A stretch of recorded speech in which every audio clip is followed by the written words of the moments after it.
नमस्कार, कल्पना voice channel में आप सभी का स्वागत है। आज की हमारी कहानी है तुलना। सुनो, कहाँ गई अब? कितनी देर लगाती हो? हाथ पैर थोड़े तेज चलाया करो, कुछ होता ही नहीं तुमसे तो अच्छी वो सामने वाली बिमला आंटी की बहू है। देखो कैसे भाग भाग कर सारे काम करती है।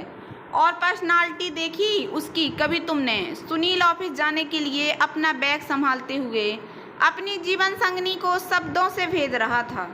नहीं जी, देर नहीं हुई, समय देखिए ना, समय से कर दिया सब, लीजिए टिफिन। हाथ में टिफिन थमाती हुई सुहानी ने कहा। सुनील ने घड़ी में टाइम देखा और उसको घूरते हुए उसके हाथ से टिफिन लिया। ज़्यादा बोलने लगी हो आजकल, और अंग्रेजी में उसे कुछ कहकर ऑफिस चला गया। 5 महीने शादी को हुए और सुनील का व्यवहार ऐसा ही था सुहानी के साथ। जाने क्यों सीधी सादी सुहानी को स्वीकार नहीं कर पाया था। जब देखो उसे ताने उलाहने देता रहता। ये अंग्रेजी की शब्द जब तब सुनती रहती थी सुहानी, पर अर्थ पता ही न था। हिंदी मीडियम से पढ़ी और एक छोटे से गांव से आई सुहानी घर के काम के अलावा किसी और चीज़ में ध्यान ही नहीं देती थी। बाहर सुनील को छोड़ने गई तो एक पेपर गेट में फंसा हुआ मिला। पड़ोस में रहने वाली सुनीता को दिखाकर समझ भी आई। ये क्या नया काम करना शुरू कर दिया है तुमने? कहाँ जाती हो तुम, बताओगी? वो मैंने पर्सनालिटी डेवलपमेंट की क्लास में जाना शुरू किया है। मुझे सुनीता ने कहा कि आपको अच्छा लगेगा। सुनीता ने समझाने बताने की कोशिश की मुझे। क्या अच्छा लगेगा क्या नहीं, ये उस सुनीता को बड़ा पता है। जाने क्या सिखा रही है तुम्हें। और सुनो सुहानी, तुम जो हो वही रहोगी, समझी तुम? बिमला आंटी की बहू रिया जैसी नहीं बन पा जाओगी, और उसकी देखा देखी तो करना ही मत। और अंग्रेजी की वही शब्द बोल देता तो सुनील की आदत हो गई थी, जिन्हें फिर से सुनकर मुंह नीचे किए खड़ी रही सुहानी।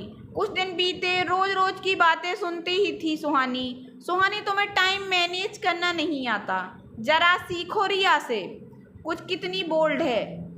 सी is too much smart and you are so daft, कहकर पलटा ही था सुनील कि सुहानी की आवाज़ में अंग्रेजी सुनाई दी। फिर सुहानी ने उन शब्दों का हिंदी अनुवाद करना शुरू किया। भौचक्का सा देख रहा था सुनील। तुमने ये कब किया? सुनील फटी आंखों से देख रहा था सुहानी को। जवाब में सुहानी ने धुआंधार इंग्लिश बोलना शुरू कर दिया। तो ये कर ही रही थी रोज बाहर जाकर। सुनील की हालत देखने लायक थी। जो पत्नी उसे औरों से हर मामले में कमतर लगती, उसका रूप आज अलग ही था। बगलें झांक रहा था सुनील आज। उसके जुल्मों के अर्थ अब वो जानती थी। झल्लाया हुआ सुनील अभी आता हूँ कहकर बाहर निकल गया। ये पुरुष की मनोवृत्ति है कि अब शायद वो भी ये बदलाव स्वीकार नहीं कर पा रहा था। वो अपने शब्दों से सुहानी के व्यक्तित्व को आंका करता था। आज उसके सामने सब कमतर था। बाहर निकलकर घर कुछ ही दूरी पर उसके कानों में कुछ शब्द पड़े। देख बिमला, तुझे तो बोलना ही पड़ेगा अब। रिया तेरे साथ अच्छा नहीं कर रही। बहू है वो तेरी, इतना तो सम्मान तुझे मिलना चाहिए। और तू कितना करती है उसके और उसके बच्चों के लिए।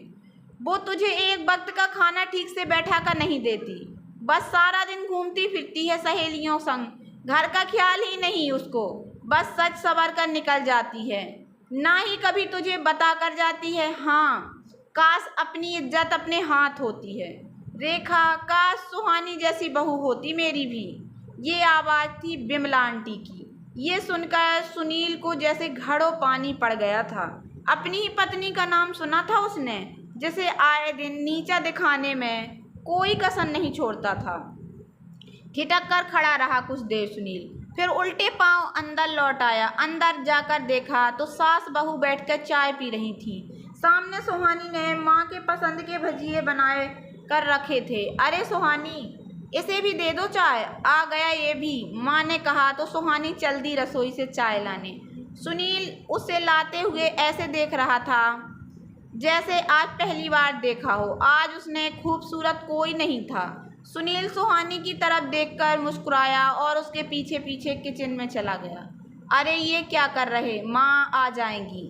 सुहानी उसके आकर पीछे से बाह भरने से चौंकी थी। उस छुअन से एक ससराहट दौड़ गई थी उसकी देह में। वो शर्मा गई थी क्योंकि ऐसा पहली बार था। Sorry Suhani, I am very sorry. ये सुहानी की नई सुबह थी जो शाम को हुई थी। तो दोस्तों, कैसी लगी आप लोगों को मेरी ये छोटी सी कहानी? अगर कहानी पसंद आई हो तो प्लीज़ मेरे वीडियो को लाइक कर देना। चैनल पर नए आए हो तो प्लीज़ सब्सक्राइब कर लेना और ज़्यादा से ज़्यादा शेयर करना। धन्यवाद दोस्तों।